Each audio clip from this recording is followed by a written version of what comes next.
What is up, guys? Welcome back to the Zach and Pat Show. I'm Zach. I'm Pat. This is the show about manhood, fatherhood, entrepreneurship, and the mentality it takes to be successful at those things. And we'll probably sprinkle in some helpful real estate advice too, because that's what Pat and I do. You know, guys, life can be tough. We can go through some things and struggle at times, but this is the show to let you know that you're not alone. So if you're someone out there going through any of these things, this is the show for you. Shout out to our friends at NeuroGum for keeping us energized and focused. NeuroGum is a chewing gum as well as mints. Got caffeine, L-theanine, and vitamins B6 and 12. Helps with memory and focus. I like to chew it really all the time. Whenever I'm driving around showing houses or making phone calls before a big appointment. Just really anytime I feel like I need a little bit of a mental boost, I'll chew it before a workout sometimes. It's got about 40 milligrams of caffeine per piece, so it's not going to get you super jittery and wired up. It's just a nice little pick-me-up and just kind of get you feeling right. So get out there and try some NeuroGum. Shout out to our people over at Captain Beard Co. So they do beard balms, butters, and oils for your beard care. They also have body wash, hair wash, conditioner, all made with natural ingredients. All smell amazing. They also have amazing smelling candles. So check out their website at captainbeardco.com. And when you go to purchase, use the promo code Zach and Pat for 10% off your purchase. And shout out to our friends at Hand Wraps Rolling Papers. Hand Wraps, they're a local company here to St. Louis. They make extremely high quality rice and hemp rolling papers. So if you're a cannabis user and it's legal in your state, order some Hand Wraps online. If you're here in St. Louis, they're in, I believe, 16 local dispensaries here. So check them out. What's up, dude? What's going on, man? Oh, not much. Just, getting ready for, Thanksgiving week. Yeah. So, we got, the world's kind of going to shut down here for a couple days is what it always feels like. Yep. But, in our world, it doesn't really ever stop. Nope. So, nope. I know I've got a lot of stuff to do. I got a house hitting the market on Friday, and yeah, I've been busy. It's been good though. Can't complain. Yeah. Picking up a couple listings, and I got buyer under contract. You and I got a buyer under contract. Been staying very steady into this end of the year. And I was watching. It was actually my real estate coach. His Instagram. He had like a story put out maybe it was a reel that he posted. But I think it was just like him on a coaching call that he just like took a video of, and it was him talking to this guy about how the guy was kind of taking his foot off the gas toward the end of the year. And I was like, that's such a good. And he was saying how you can't do that. This is the time where you can't. This is huge percentage of the year. There's because you're also setting yourself up for next year. Because this whole business is so momentum based. Right. The business is ramping up, you got to kind of ride it and always be looking for that next opportunity. And he was just talking about how not to take your foot off the gas around the holidays here, because this is it's so easy, and you want to I feel it all the time. Mm-hmm. I know Gina's about to be off work the next couple of days, and I'm just gonna be able to. Kids are gonna be here all day. It's gonna be harder, and I'm not gonna want to get things done because I'm just gonna want to hang out with the family and got all the things to do on Thanksgiving and then the Black Friday and then it's just like it all rolls in. So, but then here comes Christmas a couple weeks later, and that's kind of the same thing. But yeah, I'm just gonna try to stay focused and keep rolling through the end of the year here. Sticking to my non-negotiables. As long as I knock them out, I'm good. Yeah. Yeah, just keep rolling day after day.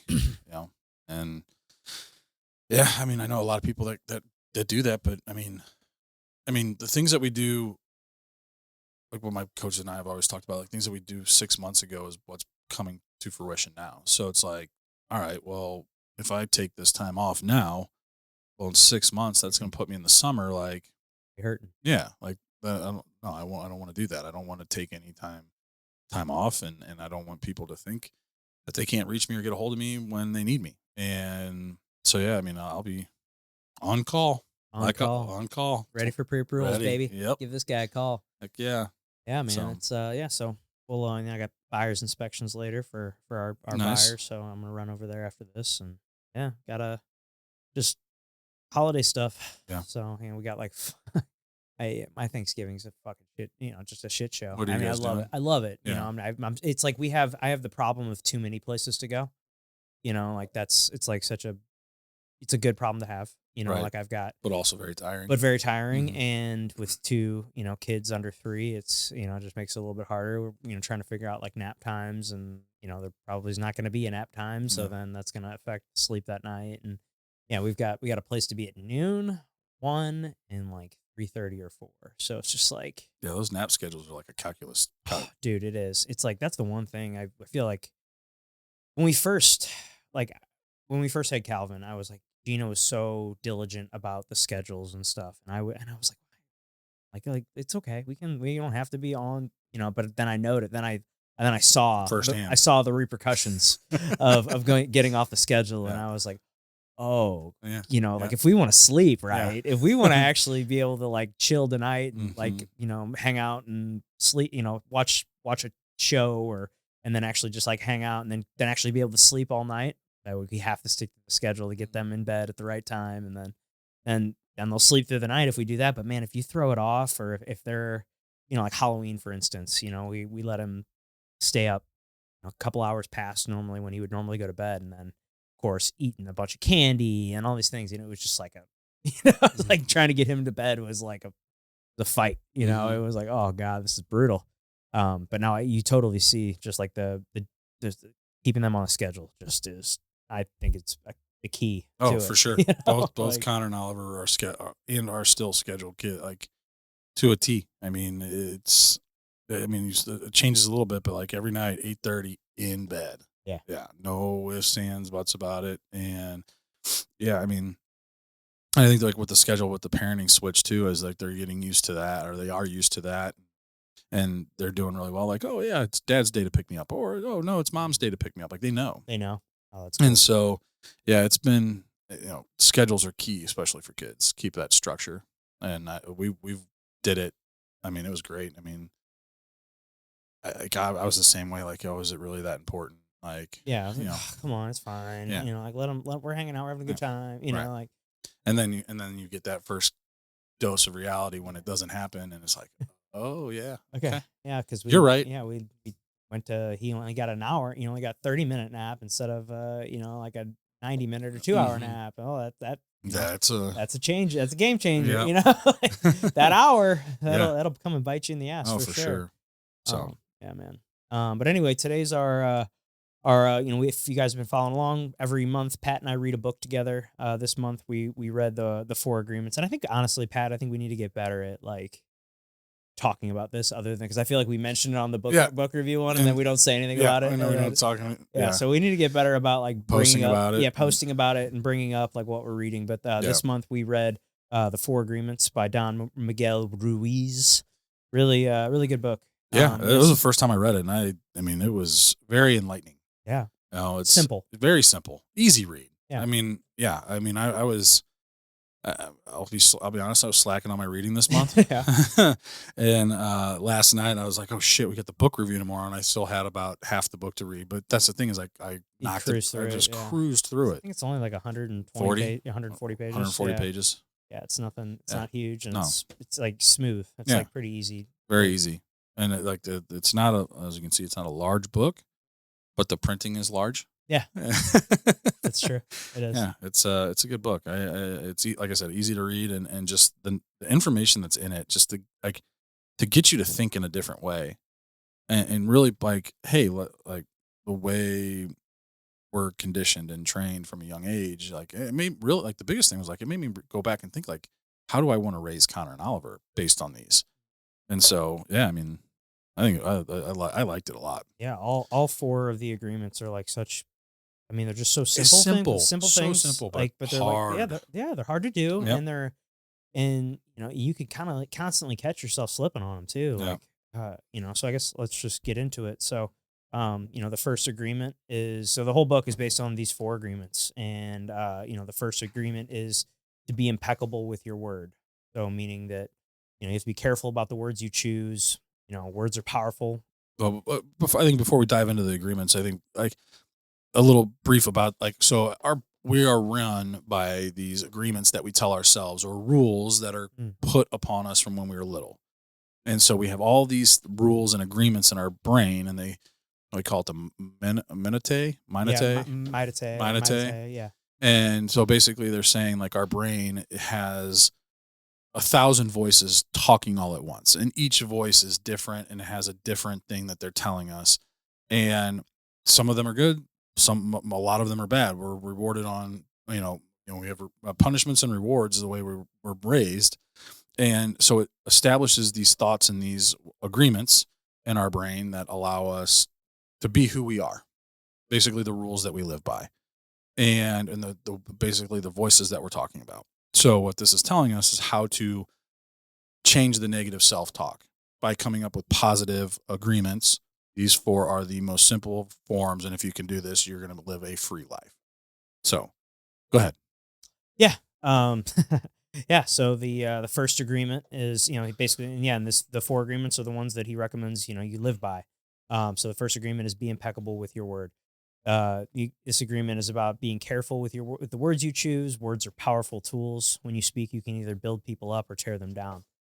Impeccable means to be perfect without flaw. So when we say be impeccable with your word, we're talking about using these words in a way that is honest, kind, and respectful. Um, yeah, I mean, this is something that I feel like I think about a lot. It's like if I say something, if I say I'm going to do something, I'm going to do it. Hmm.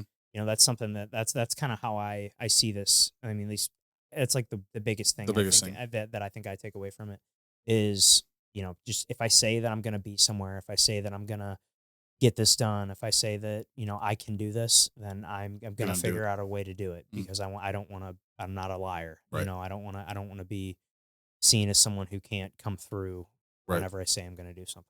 That's real. That's the part I think is really important.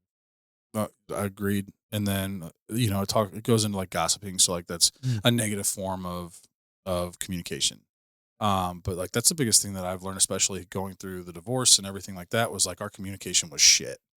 And so really learning how to communicate in the words that we use to communicate and how we communicate. And that's been one of the biggest things that I've been working on for a really long time. I've never been a gossiper, haven't ever really partaken in that. So that was an easy thing to like, that didn't really resonate with me just because I'm not a gossiper. Um, but just like the way you communicate and speak to others in a positive way, you know, in like not putting people down, because that's basically you're putting your thoughts and agreements onto them, which then they can take in turn, and that becomes a negative agreement for them. And so making sure that you're just continuing to spread positivity and be positive in the way you speak. So Yeah, great. I like this one a lot. they say that's like the if you can get this down, it helps lead into the other Leads into the other ones. agreements. Yeah. I think they all They all kind of kind of go together a yeah. little bit. So the next one is don't take anything personally. What this agreement helps us understand is that when other people do or say, or what other people do or say is often not about us, it's about them. People act based on their own feelings, thoughts, and experiences.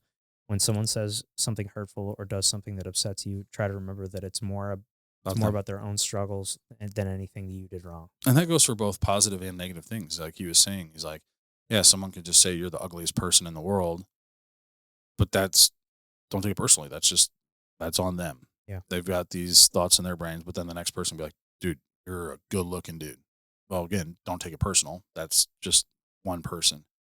And I thought it was great the way he dove into that. And he just says by not taking things personally, you can maintain peace of mind and avoid being negatively impacted by others. And that's the biggest thing is like, it's not just words; it's their actions, it's the way they act. Like someone cheats on you or someone does something wrong to you, like don't take it personal. Right. That's them. That's on them. That's not on you. And same thing. Like if you say something, like if you're having a conversation, you say something, and that person gets offended. That's them getting offended. You didn't, like I don't. It's just Don't let shit get to you. yeah, right. Just Like, shake it off. that's Right. all, That's yeah, pretty like, much what it is. like if somebody says something, just kind of brush it off and don't even think about it. I know it's easier said than done, but Right. yeah, I mean, I think in the world of real estate, like this is one thing that I've learned that people to try to take shit personally, like when buyers and Um, sellers are going through negotiations, right. like like I feel like buyers, especially in my experience, and it's always it's always emotional buyers where they're buying the house for their primary residence. I don't see it as often with like investors where 'cause it's with investors it's always like the numbers make sense if Mhm, like it's more of like a math equation than like a and like emotional mhm. decision. But when people are buying, like people think that the seller's trying to pull one over on them and not tell them about something that they didn't even know, or Mhm. and they're like, and they try to like take things personally, like, oh no, they're trying to screw us, and Mhm. it's like, dude, I don't think that they're trying to screw you. I just genuinely think that they didn't know Yeah, until these inspections or right, something. And so that's just something I this made me think of this. I was like, I feel like get really personal, like real estate transactions, because right. I mean, it's a huge financial decision. So, I mean, I get it. Emotions are high. There's a lot of money being thrown around. It's very, very expensive. So, I mean, rightfully so that people get upset. But I think that if people didn't take things so personally, people wouldn't get their Right. feelings hurt so Like much. the And world's not out to get you, yes, you know? there's a lot of people out there that believe Oh, like oh, I know. Oh, that, yeah. that really think that like everything, they've always got it worse Right. than somebody else, or you've not had it as hard as them. Mm, Like it's like come on, right. like the worst thing that's ever happened to you is the worst thing that's ever happened to Mhm. and whether that worst thing is you you tripped and broke your arm in third grade, or the worst thing that's ever happened to you that you were in a car accident and you're paralyzed from the neck down. Like Mhm. there's very variances there, Right. but it's still ultimately the worst thing that's ever happened to you. So in your perspective, it's you've never had it worse than this. Right. So everybody's just got different levels of pain tolerance, I guess you could say, Yeah. whether it's physical pain or emotional pain. People can take things very differently. Yeah. Same. I mean, in terms of like, especially about our jobs, like, I mean, you, I know I've seen a lot of people and a lot, and I was early on in my career, I was part of this, but like, I'd get mad if someone didn't use me. Oh yeah, Yeah. Like me I too. get, or like if I was, going, trying to partner up with a real estate agent and try and get their business and they just wouldn't refer me business. Like it happens. Like, no, I'm not every agent's cup of tea, which is fine. Like, it is what it is. And I know I'm not every client's. Like, I know that I'm not going to be the best for every client. So, I used to get really upset about that. But again, that's their decision. That's you just got to respect it, move on. Yeah, And then yeah, I mean, yeah, it's just shake that shit and move. yeah. Keep moving. Yep, Left foot, right foot. yep. Next one. Don't make assumptions. Excuse me. Uh, what this means, this agreement is about avoiding making guesses or jumping to conclusions without knowing all the facts. Sometimes our brains, sometimes our brains like to fill in the gaps with our own ideas, but that can lead to misunderstandings. Yeah, because I mean, man, how often? I mean, this is something I feel like I do. I fall into this one Yep. for sure. Where I'll just it's always the first thing that comes to my head is like when I'm talking to clients and like I just if I've got like some bad news to deliver, I'm like, Hmm. oh man, they're gonna fucking Yeah. they're gonna go off on me and they're gonna be pissed and mad. I'm like, oh god. And then you call and have that difficult conversation. And you're like, oh, that wasn't that Not so bad. They bad. they don't that went way better than I expected. Right. Or whatever it was. So I'm like, oh, that's the first thing that I think comes to my like brain, I guess. For me, and I see it a lot. And again, this is something that you know once I realized it pretty quick, but once I realized that like you see it more and more with people within our industry, is assuming that the people that are buying know what they're talking, know what they're doing, Oh yeah, that's a good one too. and or assuming that like somebody getting out a loan knows all the lingo and terminology and ins and outs of getting a loan. They don't. Even if they've already bought a home or been through this process, it changes. And that was the biggest shift in my business was when I stopped assuming and just quit or just realized like every person I talk to doesn't know shit about mortgages. And that's when it became more about educating than like trying to be a salesperson. And that was a huge change in my business. Oh, I believe it.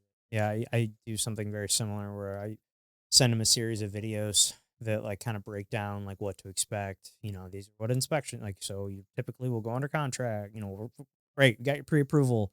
Now we're gonna go out and look at houses. When we find the house you like, Awesome. We'll write an offer. If that offer's accepted, then we go through an inspection period, and then there's an appraisal, and then there's Mm. title, and what does title do? Like I made videos, and I need to make new ones because they're like not dated. Like all this shit still makes sense, but I just Mm. feel like it's been 2, 3 years since I've made them, so I should probably just redo them.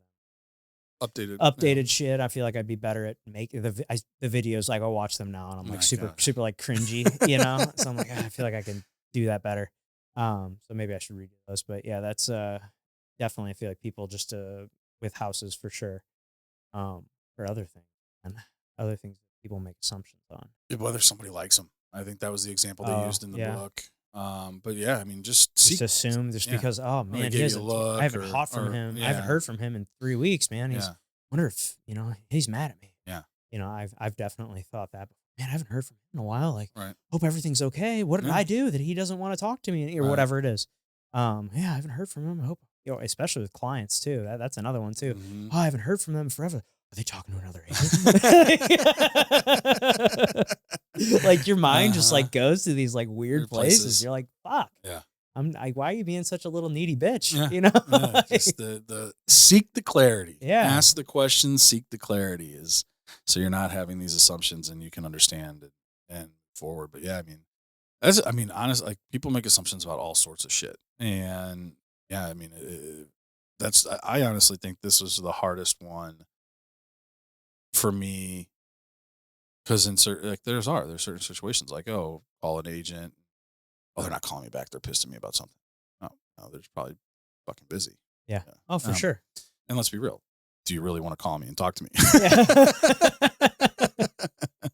Yeah. Like I'm sure you have better shit to do than sit on the phone and chat with me all day. Sure. But that's an assumption, Yeah. So, but yeah, no, there's all sorts of things that you can assume and all that. So, but yeah, the fourth agreement. Yeah. Always do your best. The fourth agreement emphasizes the importance of always doing your best in every situation. This doesn't mean striving for perfection, but rather doing the best you can under the circumstances. By doing your best, you can avoid self-judgment and regret. Ruiz explains that when you do your best, you will be at peace with yourself regardless of the outcome. Yeah. So I think the example too that he was talking about was like, it doesn't matter. He's like, whether you're sick, do your best while you're sick. Right. It's not going to be the absolute best, but do your best in that moment. Or if you get more sleep versus less sleep, if you get less sleep, do the best that you can on what you have. And it's I mean, it sounds so simple. Yeah, it does. It sounds so simple, but putting it into action, That's the harder part. I mean, that's the hardest part with anything. Right. Is putting anything into action. Yeah, we could sit here and talk about it all day. Right. You actually have to go out and do it. Right. Yeah, this one I like this one a lot. Obviously, this makes it's just a great rule to Right. live by, man. But I mean, there's definitely places where this comes super easy for me to like do my best, but then there's other areas in my life that I don't do my best Right. for sure, and I could do way better there. Like in the world of real estate and work and fitness and jujitsu, like I feel like that's some an area that I don't really struggle to do my best because it's something I just like have such a passion for. Is there times where like I think I could be more attentive, like when Gina's talking or like when we're hanging out and not being on my phone so much or being spending time with the kids, which I have gotten a lot better at setting my phone to the side, but there are times where I've got shit going on that kind of has to be attended to right there. But There you go. Be it's impeccable with your be words and impeccable. self talk to yourself about Yeah, being aware of that. Yeah. yeah, for sure. And but there's the areas that I think I do my best. I'm pretty happy with my results there, but it's just there. But there's always things that we're gonna be able to work on, man. I feel like there's no being perfect with everything. So but we can always be doing better. Absolutely.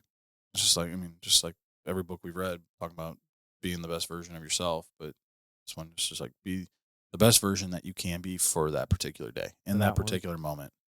So yeah, it's a good one. So Yeah, man. It's a good book.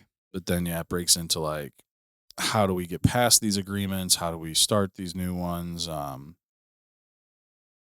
But basically it all leads to personal freedom. And so ultimately that's what we all want. Like, even though we live in the United States, doesn't mean we're technically free, because we're governed by rules and laws and things like that. But mentally, you can be free if you can apply these agreements to yourself and reshape the way you think and the way you go about things and the way and just trying your best. That can put you in a position to live a much better life. Couldn't agree more. Yeah, it's these things. If you follow these, you'll have a happier, peaceful, great life. I think so. Simpler life, Simpler life. just because of how simple these things are. So, doesn't Yeah. mean it's easy. Nope. Simple does not mean easy, Nope. but That is true. yeah. So, All right, bro. Well, what do we got going? What Oh. do next? that's good call. Yeah. We're just talking about that. Yep. Is it Good Inside? Yeah, it was good. Called "Good Inside" by Dr. Becky Kennedy. This was a recommendation from our guest Mary Wolf. She was on the podcast a few episodes ago. So A little different than the books that we've read. This one's about parenting. yeah, So- yeah, we thought we'd kind of switch it up and do a parenting book, and yeah, just kind of switch things up. So we've been doing a lot of the personal development type stuff. Honestly, dude, I'd love to even like get into like some autobiographies and stuff like that down the road. Mhm. Because I've not read a lot of those. But I feel like that could be something that could make for a cool episode. Yeah, Talking about like certain individuals I don't that know have who. shaped the world. And, Yeah, do like a I don't know. We'll Yeah, we'll, we'll figure get that there. out. I'm not gonna start throwing out names. 'Cause I'm like, I don't know him. I don't know what he's done. But okay. Anyway, guys, thank you guys for tuning into this episode. Make sure you click that subscribe button if you haven't already, and hit that like button. Comment what you guys thought below, and we will see you next time.